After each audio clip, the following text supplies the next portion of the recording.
レイアウトを考えるときにいくつか、手段あると思うんですけど、例えば素材を見ながら、素材のかっこよさを生かしてどういうふうに作ろうかなと考えたりとか、あとはもう一つは頭の中でレイアウトを構想してそれに合う素材を探すパターンとあると思うんですけど、今回のレイアウトは前者の方法で、かっこいい流木を見つけて、この流木を使ってレイアウトを作りたいなという思いでいくつか仮組みをして、その中の一つ、凸型で組んだ時にですね、一本杉を連想して、一本杉の中でも佐渡にある金剛杉を連想した構図があったんですよ。なので、そこからちょっと今回インスピレーションを広げてみようかなという感じでレイアウトを決めました。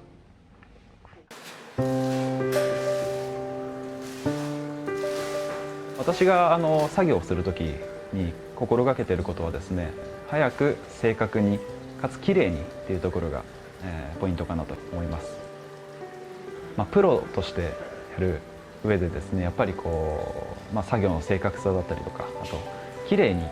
作業するっていうのはすごく大事かなと思うので、それを心がけてますね。例えば、低床はまっすぐ整える、素早くまっすぐ整える、横から見た時も傾斜が綺麗。簡単な作業とか単純な作業をする時もですね、常にどうしたらいかに素早く的確にできるかっていうのをよく考えてます。天野社長とレイアウトする時もですね、一種の緊張感みたいなのがあったんですけど、そういうのもプロとしてやる上では大事かなと思ってます。この使った流木本ウッドなんですけど、もう見ていただいたら分かると思うんですけど、めちゃくちゃかっこいいですよね。なかなかこんな本ウッドないだろうっていう感じだと思うんですけど、私も実際見た時にものすごいかっこいい流木だなと思ったんで、もうこの流木の質感、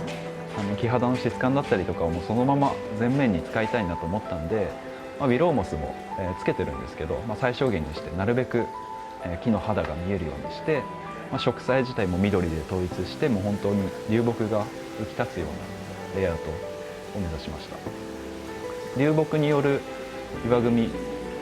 という表現をしようかなと思ったので、流木がメインに、親石のように流木をメインに置いて、空間を広くとってます。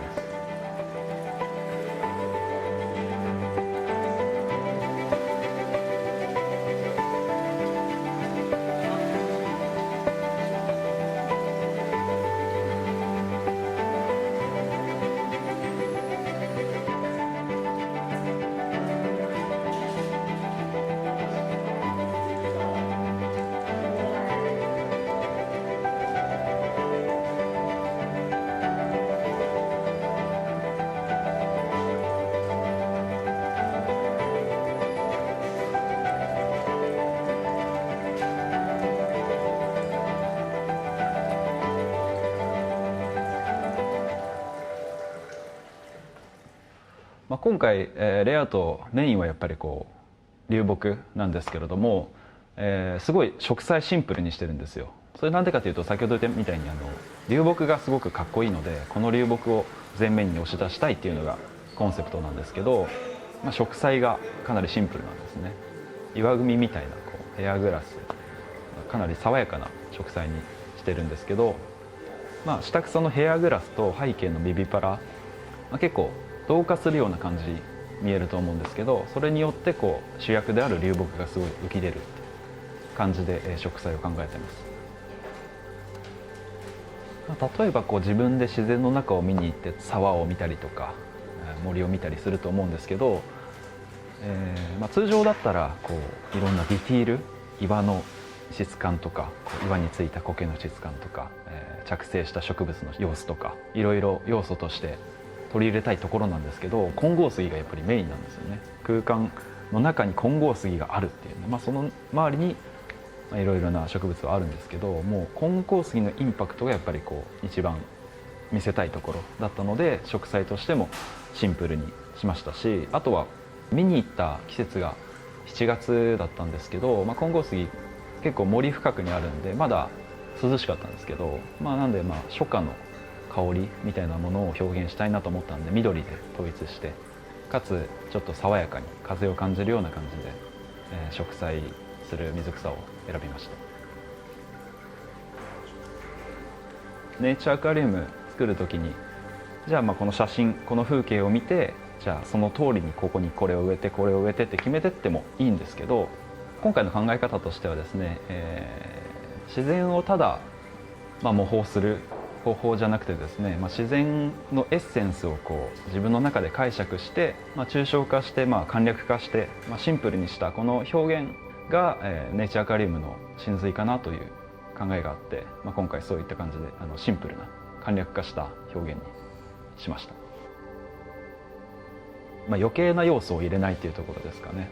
それでもう流木がメインっていうのもパッと見で分かるっていうところがポイントかなと思います。ただ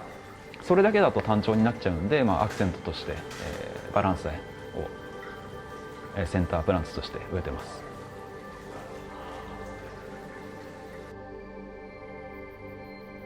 これまではですね、割となんていうか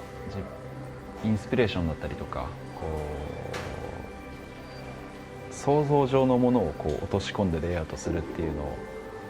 を、することが多かったんですけど、今年目標としてもう一度自然をもう一回見つめ直そうかなという目標があって、なのでもっと見に行って、写真撮ったりとか、なんていうんですかね、抽象化した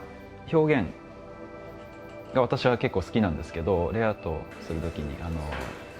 そういう抽象化するためにはですね、やっぱりベースとなる基礎としてやっぱり自然の知識だったりとか、この景観の知識とかが必要かなと思ってるので、改めて、自然をたくさん見に行きたいなと思ってま